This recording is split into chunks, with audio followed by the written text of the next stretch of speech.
Hey everyone, I'm your host, Quinn Magnuson. Welcome to the EOR podcast, the show for leaders, high performers, and the secrets to grit, growth, and greatness. I want to ask you something. Are you an organization looking to build a rock-solid strategy that will grow your people and end up in increased productivity and profitability? Then I invite you to start by going over to our website, effortoverresults.com, and book your free strategy call directly with me. No obligation, just a friendly one-to-one call so I can learn more about you and your team goals. So if you're ready to get real, go over to effortoverresults.com, book your free call today.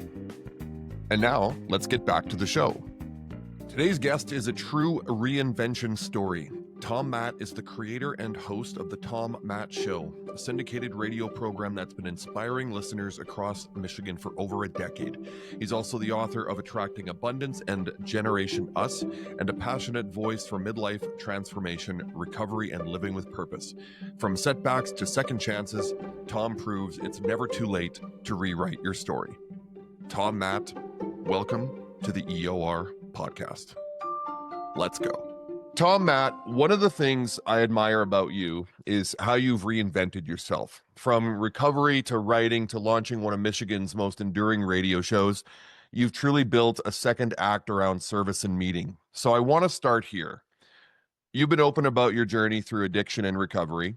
What was the turning point when you realized you wanted to not just get better, but also to help others get better too? That's a really good question, Quinn. I'll tell you, man. Hard hitting to start out. How much time do we have for this bad boy? It's a nuanced kind of thing because being a non-traditional student, let me start there first, because I was a non-traditional student, undergrad and graduate work. And so one day I was driving home. I was during my graduate program. I had just finished my graduate program. This was in 2009. And I'm driving home from the university because I work full-time at the university as a telecom professional. And so I'm driving home and I'm looking through the window of the windshield, and all of a sudden I had this unbelievable feeling, Quinn, that it was my turn to give back. Okay. So I didn't know what it was. I thought about all of the mentors that I'd had who helped me get through my college education. I mean, I get emotional about this stuff. I mean, so many people have helped me and helped me get better. And so I just thought about it. It's like, now's your time to give back. And that's when I realized too, because I had been doing radio for, I don't know, 8 years or so. And I got over the feeling of anxiety of trying to sell the show so much and make money. It's like, wait a minute, there's so much intrinsic value in helping other people that the money is irrelevant. I mean, it's relevant, but don't get me wrong, it gives you the freedom. However, don't focus on that. Focus on the content, focus on the message. And that's when my head got clear. That was my second epiphany. My first epiphany was, and I've talked about this in some of my speaking gigs too, Quinn. My first epiphany was when I was still drinking. July 27th of this year, 2025, will be my 27th year alcohol-free. And I'm very, very proud of that. And I wouldn't have my marriage. So many things. It helped everything. I wouldn't even be alive. It was going into therapy that got me to understand the difference between being an alcoholic and a problem drinker. And I went to AA. And I did all this stuff, and I've done videos on this stuff, and I'm not an alcoholic. I'm a problem drinker. There's a big difference, but they're both very insidious. And I sometimes think that problem drinking is worse than alcoholism, because with problem drinkers like me, you can start and stop whenever you want. So you get yourself caught up in this, oh, I'm not an alcoholic. I can stop for a week. I can stop for a month. And that's the trick. And so, but the thing is you're a binger. And so when I start, there ain't no stopping. It's like Tom's driving the party bus right over the. I mean, so that's how, that was in, 27 years ago. So 1998, 99, right around then. So yeah, that was the two things that happened. And the reason, and when I had the moment that I knew I needed to get better, was I was up north at my dad's cottage when my dad was still alive. My family was up there. My sister-in-law, Amy, was there, and I love her dearly. She's awesome. And I was hammered. I mean, it was like 2:00 in the afternoon, and I was just, it's a weekend. It's up north. That's a good excuse. Let's party. Let's do the thing. Let's get blind. I was hammered, and the way she looked at me, I'll never forget the look of just like despair. And she just looked at me like, what a waste. And I knew it, and it was like, this has got to stop. So I went to my Mm. doctor, I went to my personal physician, and I said, I need to get into therapy. I had no idea. I said, I need to get into therapy because I went to AA and I didn't fit in. I knew something was up. So I did AA for a while and Yeah. it didn't feel right. I just felt like I was lying. These people were different than I was. I mean, they're all shaken and I didn't have any problem with alcohol. It's like, and I knew I didn't belong. So that's when I sought my doctor. He got me in with a therapist. I wrote a whole chapter about this. Pat Long was his name. He was a forensic psychologist. He wasn't even treating patients. This is how the universe works, Quinn, karma, and all this stuff. He wasn't even taking patients, but he felt something for me. And I didn't have insurance. I had to pay for this out of pocket. I was a single parent at the time. I mean, there's Well, tough decisions to do. But man, when you got to lay yourself out there like that, I don't know. I knew I needed to do it. So after about 8 months, a year of seeing him, he gave me the blessing. He said, Tom, you're fine. He said, you just needed to untangle. He says, you have a tangled thread in your head, like so many people, and you have a 50 style mentality. So mm, once he explained to me how I kind of thought, and this is the thing about therapy, when you start to understand why you're thinking the way you're thinking and how much it goes back into your childhood and some of unresolved issues that you have, that's where therapy's so damn good. I mhm. mean, because you talk to somebody that's outside of the circle, they're a professional, and they hold your feet to the fire. If they don't hold your feet to the fire, get a new therapist. I mean, that's the bottom line, because there's a lot of good ones and there's some that aren't. And so I appreciate him so much, but he gave me the blessing. He said, you're better than 80% out there. You just had a couple of things you needed to get straightened out and understand why you think the way you think and the way your brain works the way it works. And so going through those steps, and again, that was the first epiphany. The second epiphany was what I mentioned earlier. Those two things is what precipitated writing the first book, the Maximize book, getting into the radio show, which was a complete, when we can talk about that was a whole nother out of nowhere. I mean, all of the things that have occurred for me, it was always about thinking forward. I knew when I finished graduate school at 49 years old, got with my wife and I said, you know what? Our girls are growing up. We're going to need to do something post this. I mean, I've been at the university for a long time. You've been in healthcare for a long time. What in the hell are we going to do at 49? We got to start thinking about the next level. And that's where the Refinement Zone became the Refinement Zone. It was like, getting that whole thing. So I talked a lot. I'm sorry, I ramble on about this No, stuff, but that's the bottom line of the story. And if we want to talk about the genesis of radio and all that kind of stuff and helping people, whatever. But that was the bottom line. Was there was a series of events. It wasn't one thing. It was right. several things. I'm very, very grateful. I've lost friends who have died, we were partying together, and I'm very, very, very grateful to be here talking to you today. Beautiful story, Tom. I find it extremely interesting when you mentioned the psychological part behind it, because I know that even when people are trying to lose weight, like when you and I grew up in the 70s and 80s, even into the 90s, people would say, as far as like people who were alcoholics or people who were overeaters, obese, they would say, well, just stop eating. We'll just stop drinking. It's like you've chosen to be a lush. You've chosen to be, overweight. And it's like, no, there's a definite deep psychology behind it, and it's understanding the why. And I loved how you brought that up, because there's several even platforms and apps online right now that help people with why they overeat, right? And that's the therapy behind it. That's the counseling behind it. So I'm happy and very happy to hear that you found somebody, and that is one of, like, I swear it's one of the top 10 things that I give people the most credit for, are people who had an addiction, whether it be drugs, alcohol, potentially even overeating, and are able to defeat it. And for 27 years, because I always found, and COVID certainly didn't help alcoholism at all, or problem drinking. Myself, my wife and I were drinking daily during COVID. And then afterwards, it was like, we continued to keep drinking daily. And at some point I said, you know what, this isn't working. Like, it's not. But everybody has to find their own why. Everybody has to find their own reason. And a beautiful story and how you found yours. And like you said, it wasn't one visceral moment. It wasn't like I found myself, woke up, found myself and lying in the gutter the next morning. Like, it wasn't anything like that. It was just a series of little things. And for me, it would be my kids showing disappointment in me. It would be somebody that I love showing that disappointment. And like you said, the people at the lake during that day looking at you at 2 in the afternoon, pinned, and they're just looking at you with just such, discouragement. So beautiful It was story, really Tom. it was really disgust. I mean, it Yeah. was pressing, and it's just like, the one thing that Pat Long asked me too, Quinn, was, "Tom, are you paranoid when you drink?" And I'm like, "Oh, no, no." And he's like, "Do you go out? Do you go out when you're drinking?" And I said, "No." And he said, "You're paranoid." And he totally caught me. He caught me, and he's totally called me out. And he said, "That's why you stay home, because you're paranoid. You know you're doing something wrong. You know Huh. you're doing it wrong. You know you're not helping yourself. Make better choices." So I have all kinds of catchphrases that I use, and I'll throw some out during the show today. Yeah. But it's the one that I've been using a lot lately is choices have consequences. I mean, I Yeah. love your effort over results. I mean, that's absolutely falls into choices have consequences. Yeah. So you lead into your choice and your consequence. If your choice is to give better effort, then you're going to have better results. It really, everything comes together. And that's why, like you and I meeting, I mean, this is how things work, everybody. Love This it. is, and if you want to stay in your little thing, and if you want to be retired and do good for God bless you. Good for you.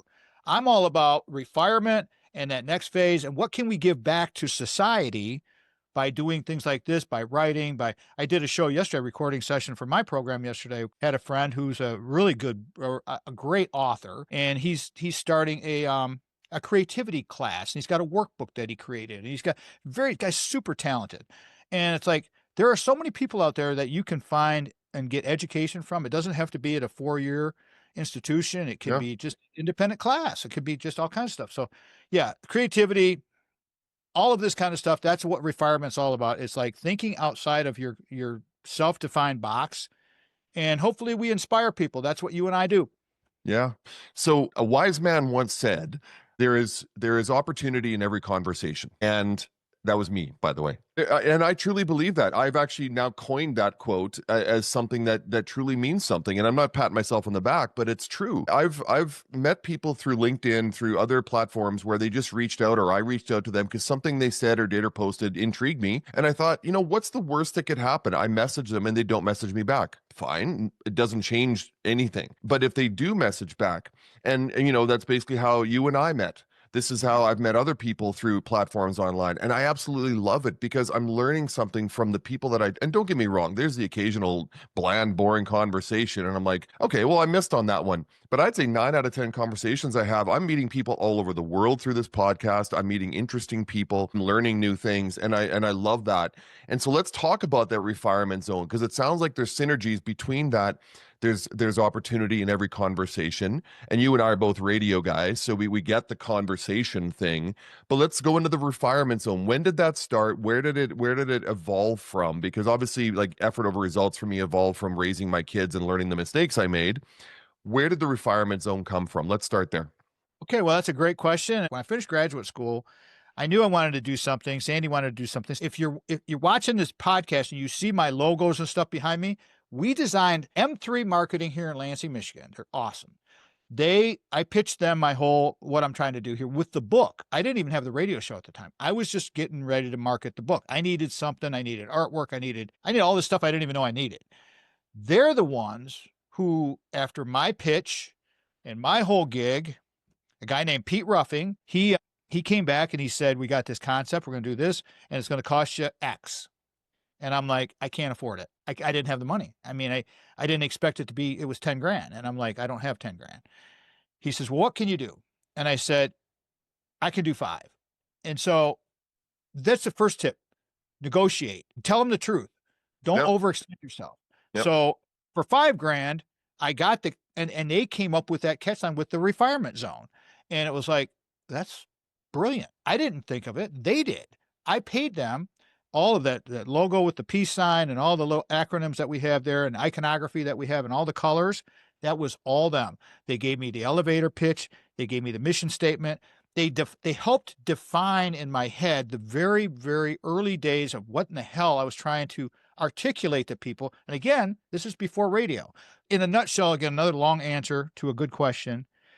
The Refinement Zone was from M3 Marketing. It was from a branding company, and that's Mm. where I love talking to these marketing experts because branding is vital. You know, what's interesting, I find people who are in radio, very few of them started out saying, I want to get into radio.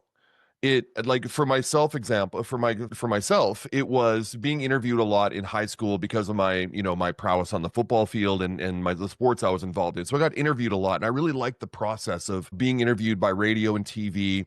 And I always had this sort of celebrity crush on anybody who was in a reporter position.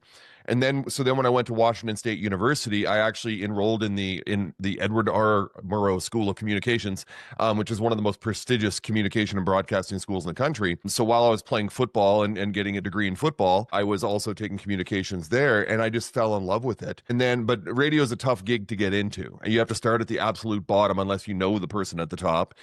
What was the start for you in radio? Like, was it something that you wanted to do your entire life, or was it something where this is kind of fun and interesting, and somebody said to you, "You've got a great voice, Tom"? Like, that's what people kept telling me. It's like, I have a great face for radio. I have a great voice for radio. Where did it start for you? What was the impetus behind your radio career? It was right there with LinkedIn, because when this is where the dovetailing of kind of telling her the coaching I got from her, she said, get on the groups of LinkedIn. Okay. I'm like, okay, fine. I get on these groups, and these are like fitness groups, and there's all kinds of groups. I didn't even know there were groups on LinkedIn, everybody. So I was looking up these fitness, whatever apps, nutrition and stuff. And I found this one post where this guy was pitching. It was a long post. He was pitching people to be on-air personalities for this brand new thing called FTNS, the Fitness Network. And it was very, very early. It was 2010 or 11. Let's see, 50, yeah, right around 2010. And, well, I talked to this guy named Sean Webb. He hits me up with, we think you have what it takes to be a host.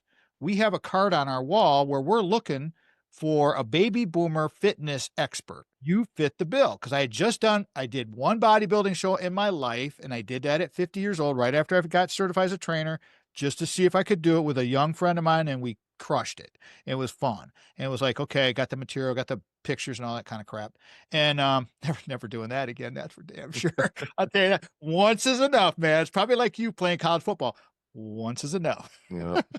So FTNS came along, and Sean Webb said, you fit the groove. And I'm like, okay, explain to me how the hell this is going to work, because I have no idea with the technology that, they were thinking about. That was when we were going to use Skype. And he says, yeah, you're going to do 3 shows a week. They're going to be an hour long. They're live, and they're just strictly broadcast on internet. We didn't even have a podcast. They were just developing the podcast technology. So I said, well, I knew the podcast thing was coming, because it's like, that's my field. That's where I have my master's in. My undergrad is in telecom and all the technology stuff. And it's like, so I knew the podcast stuff was coming. And so I was like, okay, cool. So I could do my own thing. And he says, well, as long as it stays in the fitness area, great. And I realized very quickly that it was going to get really boring very fast if I constantly talk about doing a pull-up, a push-up, and just, rail on people about their bad habits. And so I asked Sean, I said, Sean, 3 times a week, an hour, and I mean, I got to get guests in here. I tweaked it and said, can I do quality of life? And he said, as long as you circle back to fitness, you can do whatever you want. Sure. Great. See, now it opened up like a whole big lane for me. So I just pitched it to him. And that's where I said, okay, we're going to start having all these categories. And then I just started recruiting people. But the bottom line is, that's how radio started.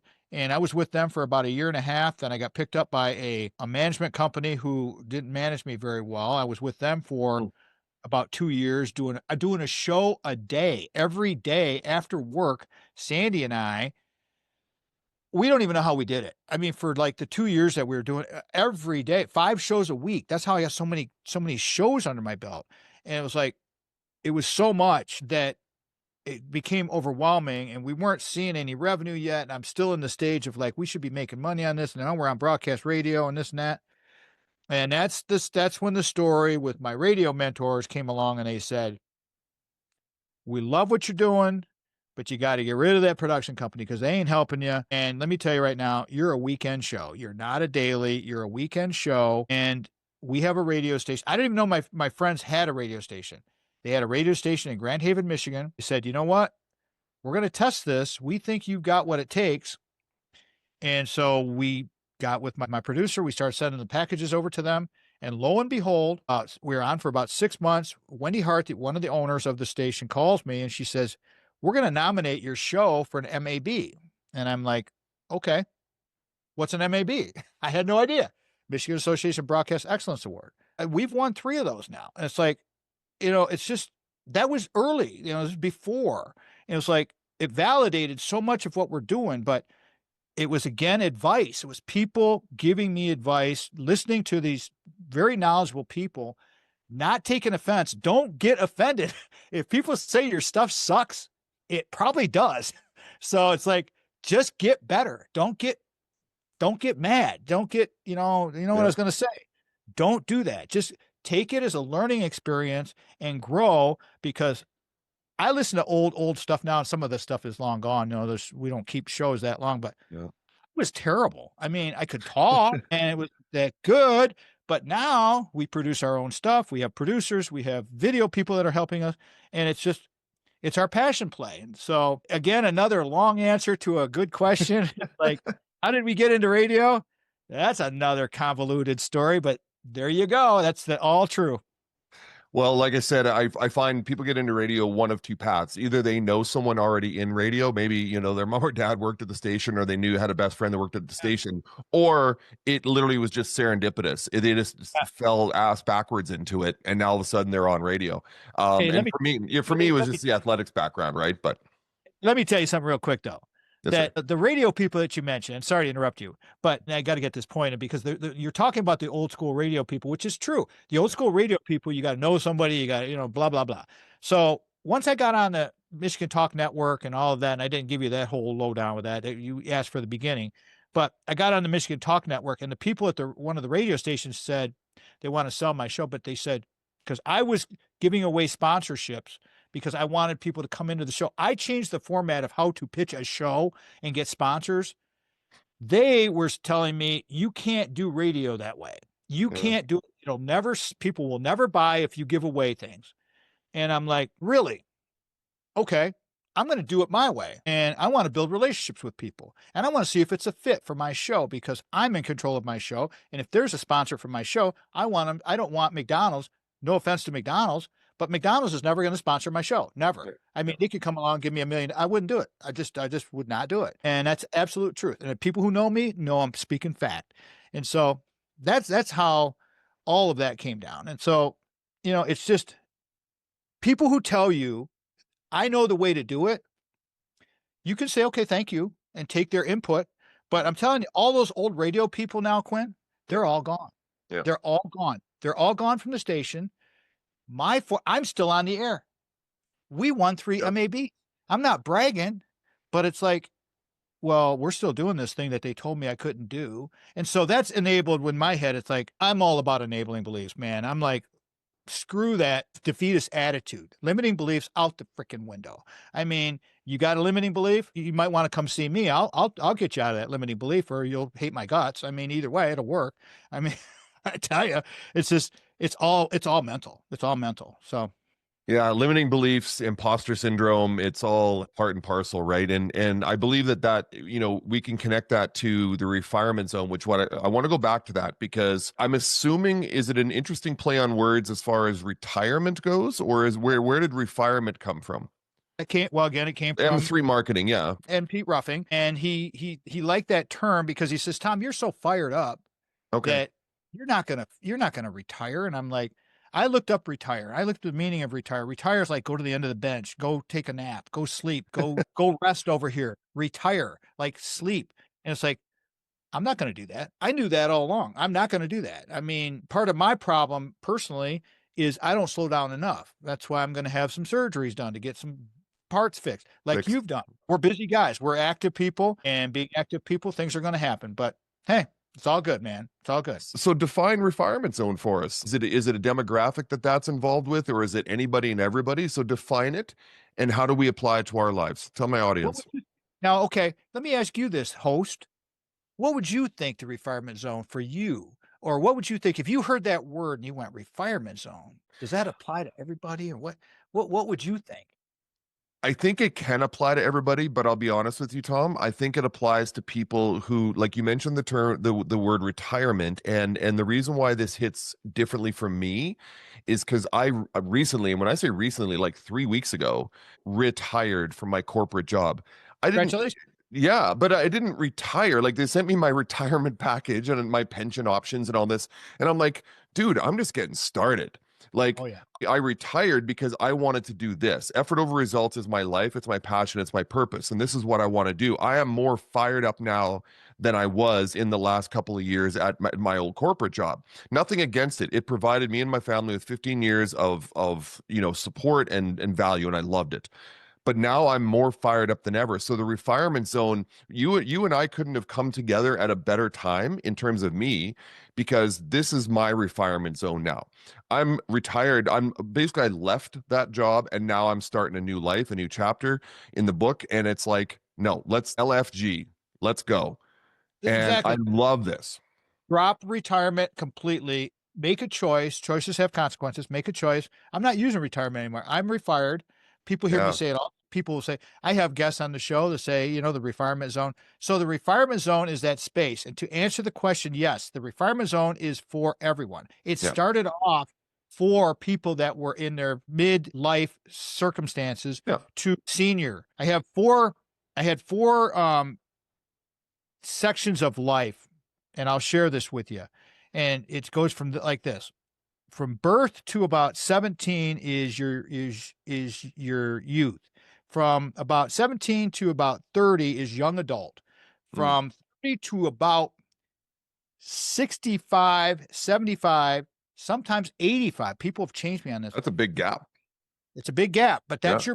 that's your middle living. Okay. Middle living is that big chunk in between. You've already finished like the college thing. You're like in your 30s and you've got this middle living thing starting and you're really going with the career and the kids and all this stuff. Okay. You get in the middle living thing. The refinement zone was more designed for the middle living people. And then you have superior seniors. Mm. And when I started the whole thing, it was from 70 up. Then people were saying there's people are 75. Now you got lifters and people doing stuff 85, 90 years old. Right. I mean, it's the sky's the limit with that one. But it's setting up some demographics, but that's what it was designed for at first. But then I realized when we flipped the Boomer's Rock to my name, and I had friends saying, Tom, we love your show, but we're not boomers. So we can't identify.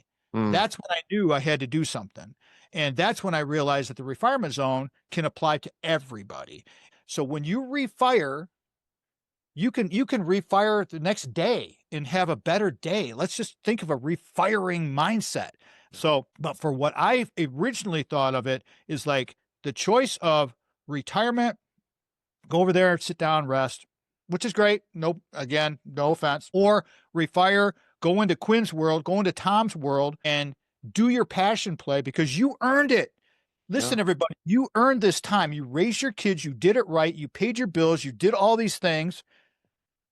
Take advantage of this time and give back to the young people. Let me tell you one thing. Young people need us more now than ever. When I wrote the Generation Us book, it was like, I thought I knew these young people. I'm on a college campus for my whole, most of my career, and I'm out there all the time. And it's like, I think I know these young people. I got kids.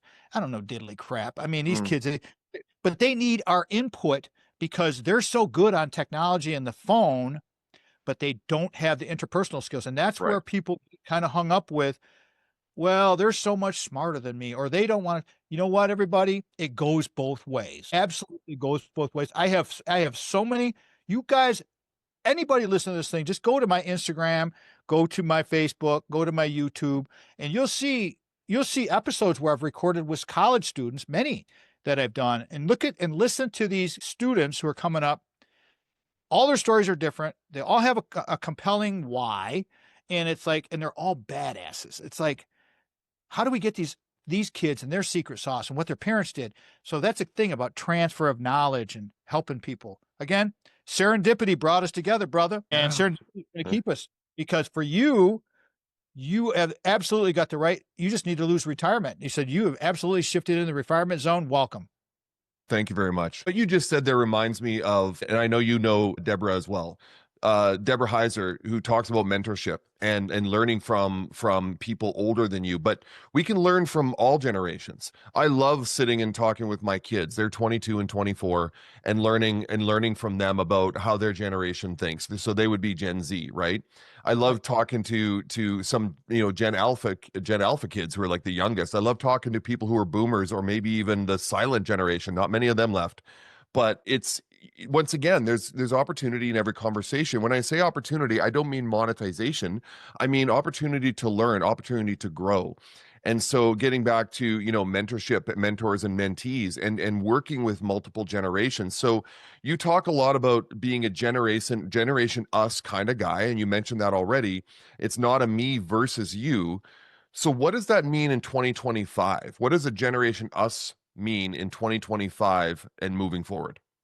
Collaboration is the key to everything. And if we don't help and talk to our young people, then we're going to have a huge divide. And the media loves to portray this and perpetuate this kind of crap. And Right? it's like let me tell you a quick story about, when I talk to the college kids and a lot of the guys and some of the girls. I'm a girl dad, and I tell the girls at the gym all the time because I'm a girl dad. And Yeah. so, I being a trainer, watch out for them and stuff. But talking to the college guys and my guy friends who we live together, we work out together. I mean, advise those guys, bring them to my lunches. I get out of our vehicle the last couple of weeks ago.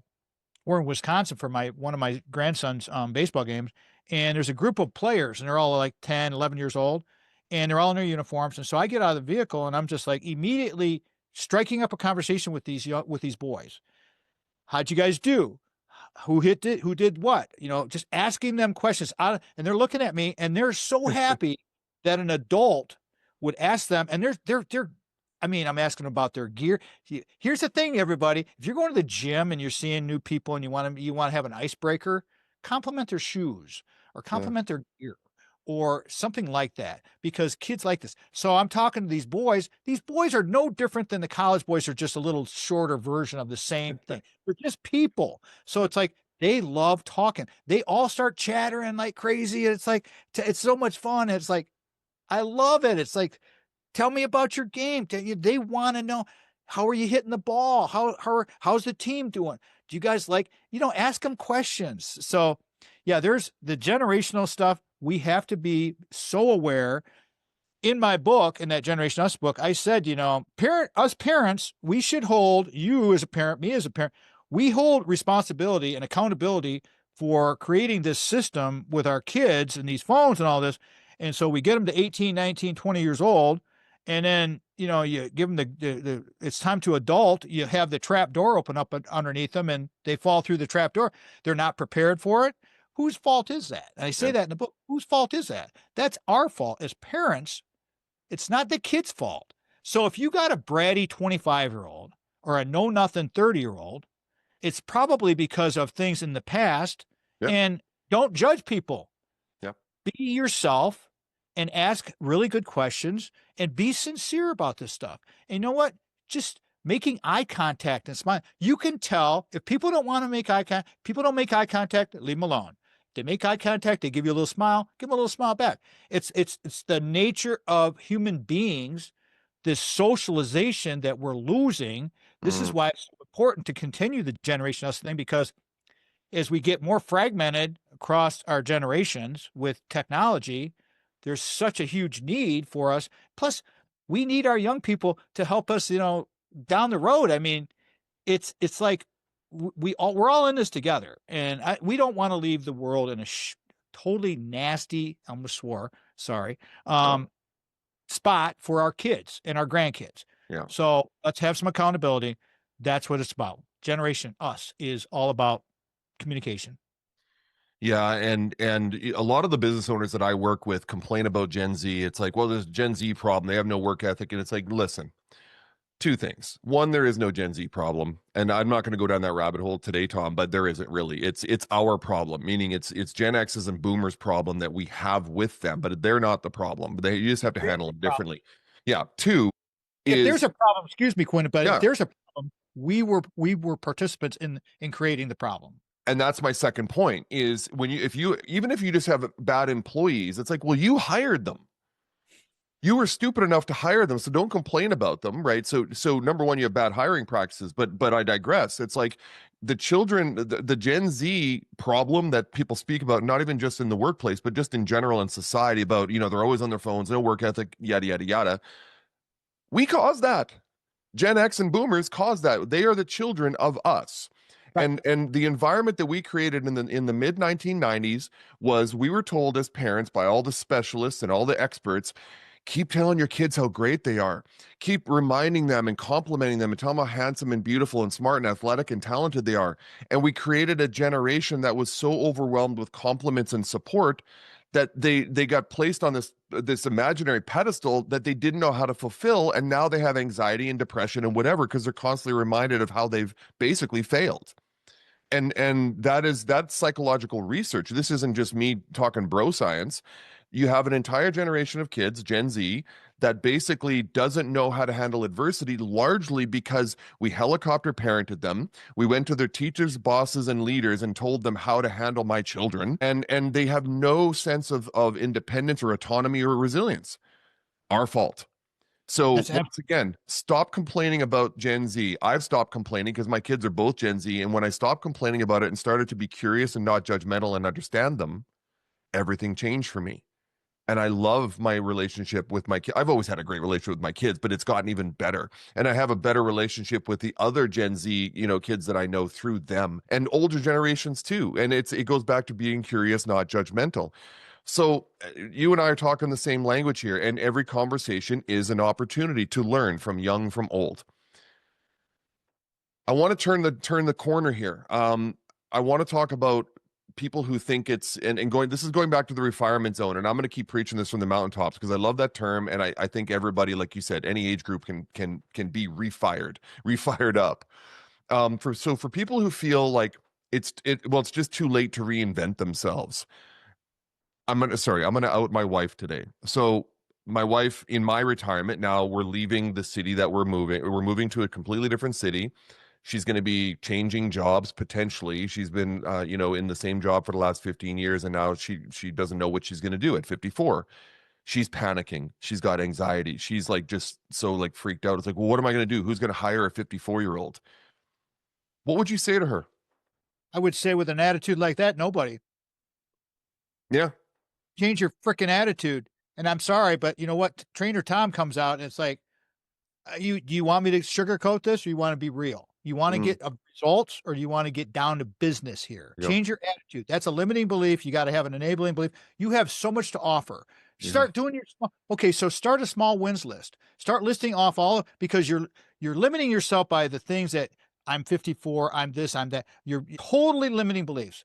Start working on yourself a little bit. Start building your confidence up a little bit, and take on the challenge. I mean, because what else is there? And if you don't get the first one, so what? But if you go in there with nobody's going to want me because I'm too old, you're right, because you're setting yourself up for failure immediately before you even. That's again, can't think of the book right now. I'll think of it, but Mm, there's a book about, it's called Presence, and I don't recall the author's name, but Presence. It's like how you walk into a room. Are you open? Are you closed? Open or closed? Check that book out, everybody, because it's Amy Cuddy's is the doctor's name who wrote that. It's really, really good. Presence. Think about that when you walk in. So for your wife, she needs to work on her presence. She needs to work on. She's got that imposter syndrome because women go through this. I went to a meeting at Michigan State University. I do all of these different little meetings when I was still full-time employed out there. And so I went to this meeting and it was on imposter syndrome. And I wanted to learn about imposter syndrome because I'm talking about it on a radio show and stuff. And I go to this thing, it's very well attended. It's like 200 people at this thing. And you know what? About 99% of the people at the meeting were women. I was one of the few guys. And I'm looking around and I'm like, why is that? Because men don't suffer from imposter syndrome. Women do. mm. Some men may, but the vast majority of these people at this meeting were all women from the university. And it's like, okay, that's very interesting. And so that's where we have this, again, limiting beliefs. Tell her to step back. She's got talent. I get, if she's married to you and got 2 kids and her kids are good, does that answer the question? No, it absolutely does. And that's what I said to her. In fact, it was even this morning, I was down here working and she texted me and she goes, I'm panicked about, the move and what I'm going to do there. And my response to her was, what an opportunity.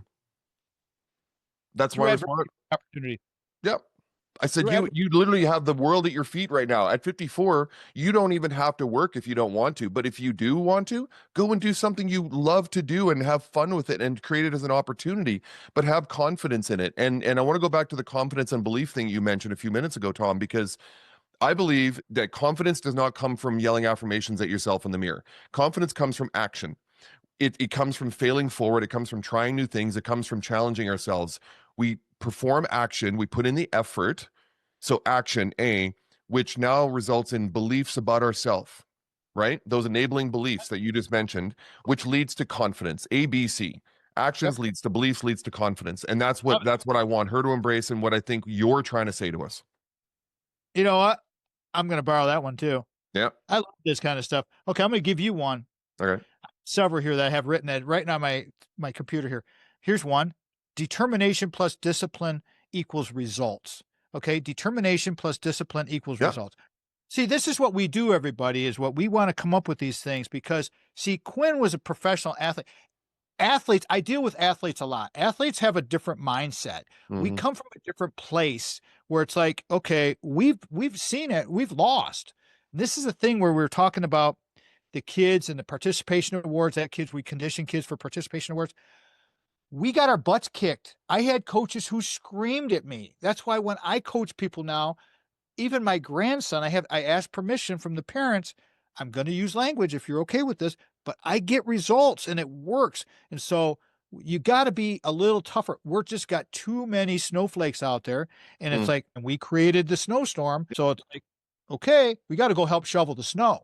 And so that's all there is to it. So I could talk for 3 hours, and I know we're gonna have another show together, either on your platform or again on mine, because I want to do that. I want to start to wind things up just a little bit here, even though I just realized it's been an hour and it feels like it's been 10 minutes, Tom. So that's awesome. Let's talk about your connection to Michigan State, your Michigan State roots. Obviously, I believe you're still there, and you're on the Michigan Radio Network, which is awesome. What is the connection? What is the Spartan fit? Because for people who don't know, and most of my audience now is American audience as opposed to Canadian, where I'm actually situated. Michigan State University, East Lansing, Michigan. The mascot or the school is named the Spartans, so Michigan State Spartans. And just a fun note for you folks out there, I was actually recruited to Michigan State back in 1988, coming out of high school. George Perlis, legendary coach, recruited me. I went on a huge legend there. I went on a recruiting trip to East Lansing. Loved the town. Met Tony Mandarich. He was my host, although he basically pawned me off on a freshman that year. And the only reason I signed with Washington State is because it was closer to home and they were going to let me do track. But what is your connection to Michigan State, the Spartan fit, and why is it still so? Why is green and white what you bleed still? changed my life.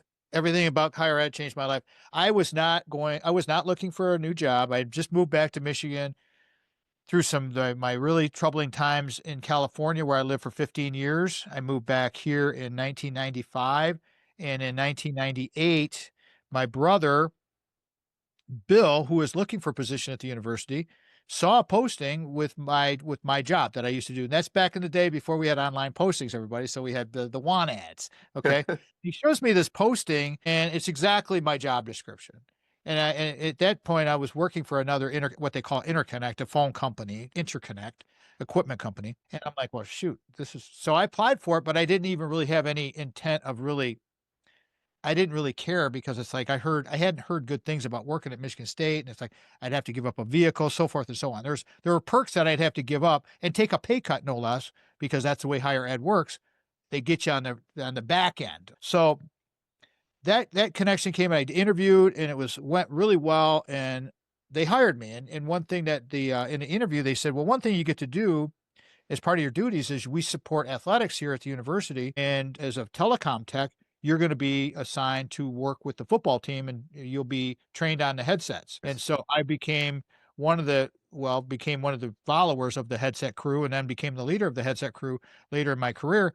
And so got to do that, got to work a lot of basketball games. And so after a year, I was able to take advantage of an educational systems program that they have at Michigan State. I knew about this, And I wanted to finish my bachelor's degree really badly. Now, at that point, I was 40 years old, everybody. So Mhm. Michigan State, working there a year, I earned the right to go to school. I applied. I transferred in all my credits from all over the place, from junior colleges, from 4 different junior colleges, Cal State Fullerton, where I went to school, flunked out, and I got accepted, barely. I mean, I went in. First off, I went in and they declined me. So I went to my director and I said, "Here's what happened." He said, "You need to go to admissions." This is good advice for everybody now. Don't If you get the denial letter, like I got the denial letter, okay? And I was not going to be denied. So I got the denial letter. I went to my boss, my big boss, and he said, "You really want to do this?" Yeah. Okay. You need to go to admissions, make an appointment, go see an admissions counselor and tell them the whole story, just like I'm telling you right now. Tell them where you've been, what you've done. Boom, boom, boom. Did that. Boom. Guess what? When they put a name with the face, I got accepted. Okay, that's the first hurdle. Next hurdle is getting back into school after taking 20 years off. Not so easy, especially at that level, because I had 60 credits to get my bachelor's degree done. And in classes with some classes had 400 kids. I mean, we're talking giant lecture halls. So that's in working for the university as a telecom technician, being a non-traditional student, which I didn't even know what that meant, but the old guy student, basically, older guy. I got over my anxiety of being in school for after a couple of years, thinking that the students hated me because I was the old guy in class. And so I always sat in front and I did a lot of things wrong. And I've talked about this in one of my books too. And if you're a non-traditional student, here's a tip, everybody. If you're a non-traditional student, you're going back to college, especially in a level like I was at Michigan State in a big classroom, don't be the old guy or the old woman in front who's always asking questions because the students get ticked off. They get really mad at you. And it's Yeah. like, I learned this later. It's like, you're the guy who sits in front and asks all the questions all the time, makes class go long. And I'm like, oh man, I didn't even realize. I'm just asking questions because I'm curious. I want to know what these kids, they're in there. They just want to check the box and get the hell out of here and go party or whatever the hell they do. Yeah. And so you just be aware of that. So then I finished the bachelor's degree, rolled into my master's, went and saw my director again and said, "Hey, I want to try for this master's degree." And he's like, "Seriously? Are you serious?" He says, "I've had people ask me to do this. No one has done this." And I'm like, "I'm going to do it." He says, "Okay, how long is it going to take you?" I said, "Well, they're going to give me 5 years to complete the program. I'm going to do it in 3." And I did. I got it done in 3 and with his support. And we have dinner all the time. He's a great guy, very, very, very influential at the university. And he tells the story all the time about bragging on me and my book and all this kind of stuff. And this guy did this and that. It's like, no, no, no. It was all because of somebody else who helped me. You know, the admissions person, the counselor, that my advisor over at ComArts, all of these things. And getting into grad school, I had to go to the graduate secretary and say, and I knew her because I worked on her phone. See, I put all her phones in. So I would go network with her and I say, "Rachel, I got to take the GRE, the graduate records exam. You got to take the GRE to go to grad school.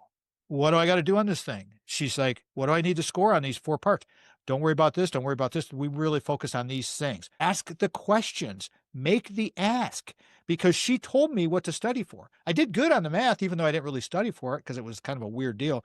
But I got through the GRE, scored well, and got into grad school. And 3 years later, finished the whole thing. So that helped me stay in contact. And that's what helped enable the books, what helped with the radio, gave me the confidence. You're talking about climbing the mountain. Finish the bachelor's degree, finish the master's degree. All of a sudden, you have the epiphany, the second epiphany of helping others. It's like, this was all meant to be. This was all meant to be. Some higher power put you on this course to do these things. And if you don't do it, shame on you, on me. And, that's where everything continues to go. And now we're doing this. And I mean, it's so much fun. Just have confidence. I mean, Mhm. you and I have been doing this a while. I've been doing this a long time now. And it's like, I didn't, I never no, did, I never knew radio. I didn't do anything with radio. I had no idea. I wanted to be an author. I just wanted to write books and be a trainer, which I'm still doing all that too. I mean, the book stuff is kind of on the back burner, but who knows? Done Yeah. it 4 times. I mean, I got one in the can right now that I got a 5th book in the can that I've like a book of quotes that I did for a year, daily quotes. And it's like something inspirational, but it's like the focus now is again, focusing on what you want to do in your refinement zone. And maybe the next time we talk, or when I get you on my program, we'll Yeah. talk about my prime objective, because that's how I set up people with achieving what they're trying to achieve is through my program called the prime objective. And it works because I've done it, and I've Mm. done it with people. I've done it with myself. And it's like, I'm not going to tell you anything that I don't do. If you look at some of my videos, you look at all my videos, look at my supplements that I take. I put all my, I'm 100% transparent out there. I want people to believe Me in too. me, because that's the whole thing with the radio program is it's like having integrity. I have a very good friend, Dr. Linda Way Helm from Michigan State University. She's a great friend. And she constantly says, live in integrity, live in integrity. And it's like, live in integrity. Yeah. Going back to your books really quick, if I've done my research correctly, I believe your first book was Attracting Abundance. Am I correct in that? No, that was the second one. The second. Maximize Your Quality of Life. The 200% Solution is the big giant monster. That was my first book. Okay, Attracting Abundance, Generation Us, Boomers Rock, right?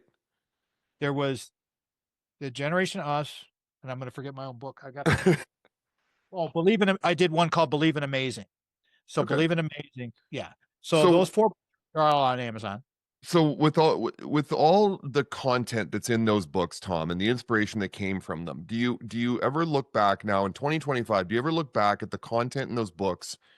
Because when we write or when we think, we're thinking in the context of the world we know then.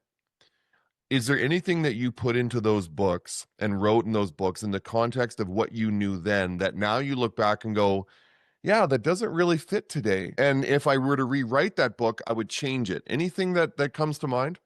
That's another excellent question. And in the Maximize book, I've thought about doing a revision of that, and a lot of it is very relevant. I would add things. It's not things that I would take out. I would take things. I would add things to it, like I added to my supplements, because I have a whole list, like a list of what I did and chapters on that type of stuff. All of the it's very interesting because that book was written, if you read the book, it's really written in the vein for baby boomers. I mean, it's directed towards baby, because I wrote it in 2010. I mean, it was boomers rock. It was all that was my target audience, was boomers and older. And so, but now it's really funny because the material in there is still relevant enough that young people read the book and they go, wow, this has got a lot of really good stuff in it. It's like, yeah, it's all still relevant because I did a lot of research. There's a lot of footnotes in there. It's regurgitating other people's and putting it all together in my thoughts. But the book is actually better now. And younger people seem to like, because they like the advice. And then they see you 15 years later and they go, well, something must be working, because you look younger now than you did then. And it's like, well, thank you. It's just, dude, it's just consistency. It's just staying on the damn game. And here's another one of my lines. I got a couple more here. Inspiration plus inclination equals motivation. How about this one there, football player? Practice plus precision equals results. I mean, practice plus precision equals results. So Yeah. this is what we do, everybody. We come up with these ideas and these thoughts and this creativity, and it's so much fun. I love EOR. I Yeah. love Thank EOR. you. It's ABC stuff. I mean, you're so on top of this. You're in the middle of your beginning of your refinement zone, and I'm so grateful to have this opportunity to talk to you and share this energy. And I hope I can help you and your wife, and because we've Yeah. been through it. And it's like, you know what? There is a lot of anxiousness that goes through this. We still have anxiousness. And it's like, but it's to build resiliency Mm. takes reps. Yeah. Absolutely. Tom, I couldn't end the show on a better note than that of what you've just said. So we're gonna end the show with some lightning round questions. Quick Okay. questions, quick responses, all right? A quick reset ritual or go-to mantra when you're off course. Oh God, dang, dude. Got to keep Quick. it under 30 seconds. Okay. Reset. Get in the gym. I Okay. got to get on the rower. Get on the rower. Hit the Right. rower. Go sweat. I find like that's the kind of the answer to everything, even though I don't follow my own medicine with that. But I find that even yesterday, I was like, I don't really want to go to the gym. I've always forced myself to go because I never know how it's going to turn out. I went, had the best workout of the week. It was incredible. And it always resets my brain and it always changes the way I see life. Okay, next question. Here we go. Greatest influence in your life over the last 1 to 2 years in terms of, your radio, the books you're writing, even just in life in general. Greatest influence. My wife. Say more. I can't. Okay. She's everything. Yeah. We've had some tough times, and we've gone through some shit because pardon my language, Yeah, because no. I've made poor decisions, and we're getting better. And it's like, without her, there is no Tom. Without her, there is no show. Without her, there's no life. She's the best. So find the people, but she's sometimes I wonder why she's with me. I mean, like you're saying about your wife. She's had to deal with me for a long time. And it's like, and we dated in high school and lost track of each other for 20 years. And then we got married. It's like, Wow. it's the ultimate story, but it's a true story. And so it's like, yeah. And I have a lot of good people in my life, lots and lots and lots of good people. I consider you in my life, but the one person would have to be Sandy. That's beautiful. Tom, Matt, let's end it here. Where can people find you? Let's talk about your socials. Let's talk about the radio show, the platforms you're on. Where do you want people to find you the most? Where can people contact you directly? And let's promote what you're doing and get it out there. If you want my email, you can send an email to the radio show emails, tommatt.radioshow@gmail. But the easiest thing, everybody, is just go to our website, Tom Matt Show, tommattshow.com. And everything, all the socials are there. The TikTok's there, the Instagram's there, the Facebook's there. We're all over the place. We've been doing this a long time.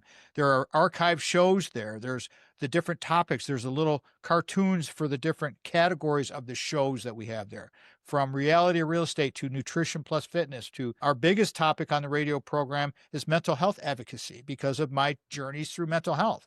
And so I love talking about mental health and getting people better. And so go to the website because that's just one-stop shopping, everybody. And then the aggregators are there, like the Apple Play and all of those, iTunes and all that. You can just click on those and find our podcast if that's what your flavor is. And just hit us there. And there's a contact box on there, but the radio show email, again, tommatt.radioshow, real easy, @gmail.com. Well, Tom, I'm just call it serendipity, call it, fortune, good luck. I'm so glad we found each other. And I truly believe that every conversation is an opportunity and this relationship between you and I is going to go beyond this podcast. So thank you very much for being here today. And I hope you enjoyed your time on the EOR podcast. It was awesome. Loved it, man. I love what you're doing. Let's go.